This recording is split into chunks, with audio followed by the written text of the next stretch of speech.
नमस्कार साथीहरू, finally UK seasonal भिजामा चाहिँ प्रोफोसले धमाधम कामदारहरू लैजान सुरु गरेको छ र धेरै समयको पर्खाइपछि प्रोफोसले कामदार लान सुरु गरेको छ र तपाईँ पनि अब युके सिजनलमा जान चाहनुहुन्छ भने प्रोफोसमा तपाईँले अप्लाई गर्न सक्नुहुन्छ। र आजको भिडियोमा म तपाईँहरूलाई सुरुदेखि अन्तिमसम्म कसरी अप्लाई गर्ने अनि कस्तो रेस्पोन्स आउँछ त्यहाँदेखि उता के गर्नुपर्छ त्यो सम्पूर्ण प्रोसेसहरू तपाईँलाई म बताउने छु। सो तपाईले बुझ्न चाहनुहुन्छ भने भिडियोलाई स्किप नगरी सुरुदेखि अन्तिमसम्म हेर्नु होला। तपाईले प्रोफोर्समा चाहिँ अब सजिलैसँग एप्लाई गर्न सक्नुहुन्छ।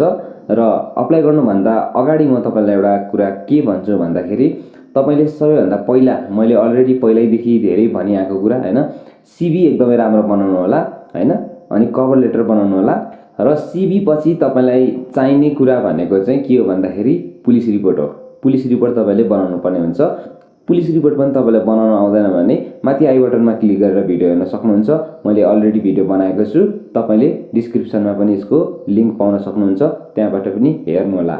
र यति डकुमेन्ट तपाईले रेडी गरिसकेपछि चाहिँ अब तपाईले एप्लाई गर्न सक्नुहुन्छ। एप्लाई गर्नको लागि चाहिँ सिम्पली गुगलमा गएर प्रोफोर्स एलटिटी भनेर सर्च गर्नु होला है त। तपाईले यहाँ यो प्रोफोर्सको वेबसाइट देख्न सक्नुहुन्छ, यसमा क्लिक गर्नु होला। यसमा क्लिक गरिसकेपछि तपाईं स्क्रोल अप गरेर यसरी तल तल जानु होला।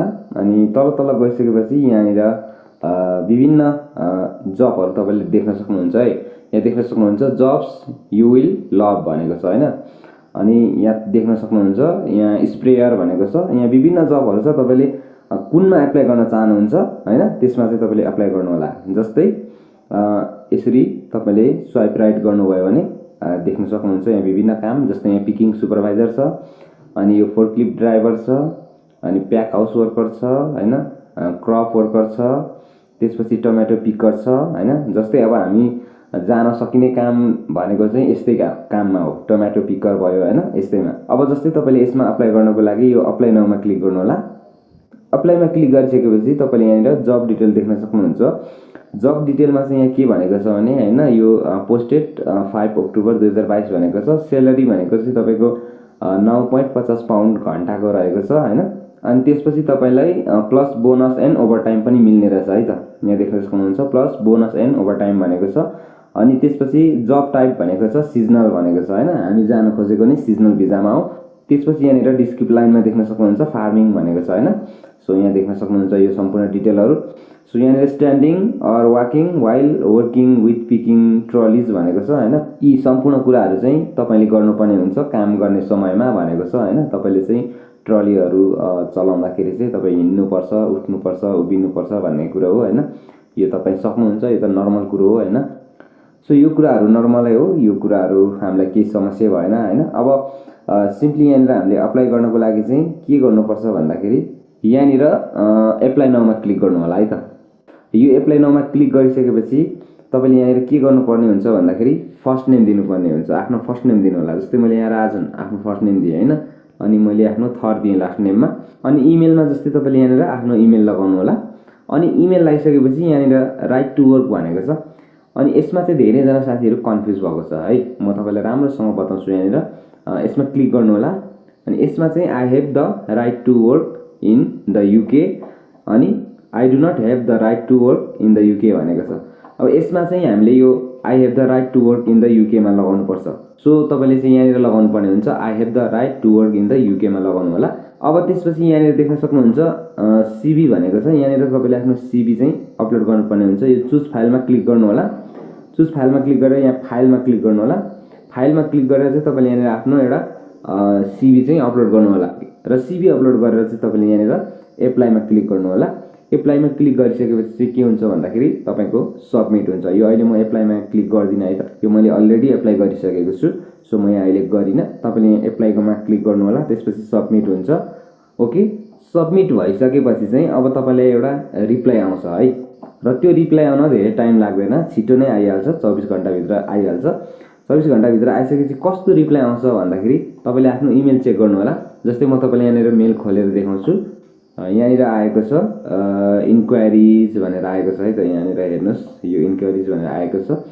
यहाँ देख्न सक्नुहुन्छ प्रोफोर्स एलटिडीबाट आएको छ।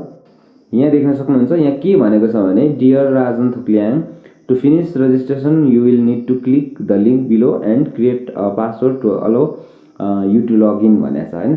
अब तपाईले एप्लिकेसन फुलफिल गर्नको लागि चाहिँ फेरि एउटा यहाँनिर चाहिँ के गर्नुपर्छ भन्दाखेरि यहाँनिर लिंक दिएको छ, यो लिंकमा क्लिक गर्नु होला। यो लिंकमा क्लिक गरिसकेपछि तपाईको क्रिएट पासवर्ड भनेर आउँछ है।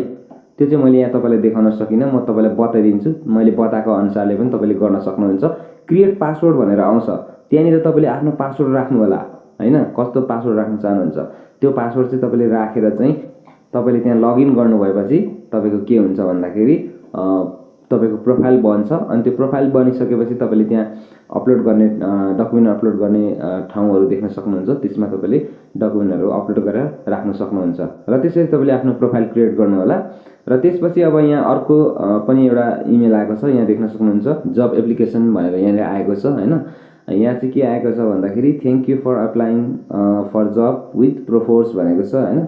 We will be in touch as soon as we can. Please visit or contact your local Proforce branch for further information or if you have any question भनेको छ हैन। अब लोकल ब्रान्चमा चाहिँ हामीले कन्ट्याक्ट गर्नु भनेर भनेको छ यहाँनिर हैन। केही तपाईको इन्क्वायरीहरु छ भने अरु केही इन्फर्मेसनको लागि चाहिँ तपाईले लोकल ब्रान्चमा कन्ट्याक्ट गर्नु भनेर भनिएको छ।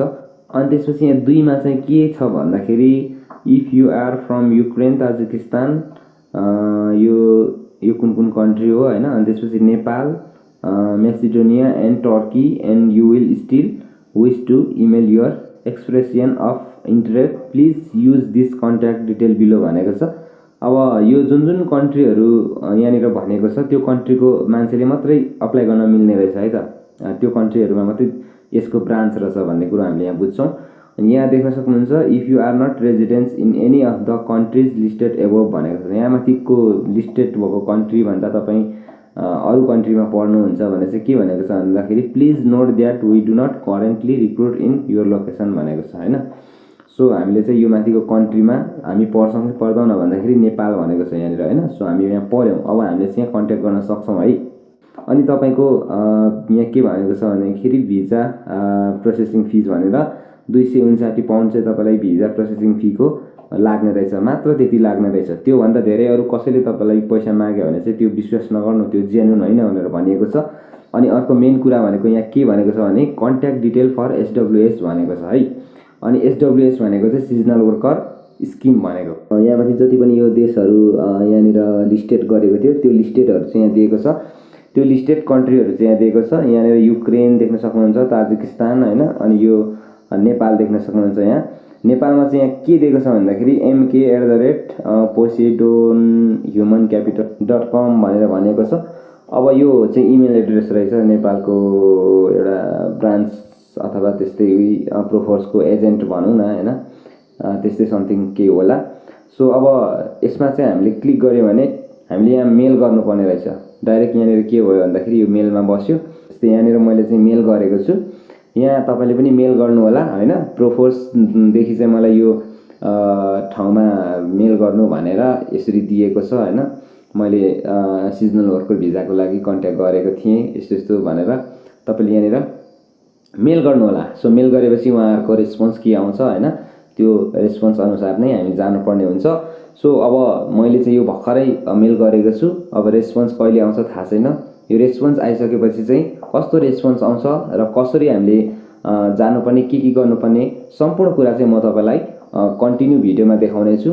सो आजको भिडियोमा यति नै। भिडियो मन पर्यो भने लाइक, कमेन्ट एन्ड शेयर गर्न नबिर्सनु होला। Thank you.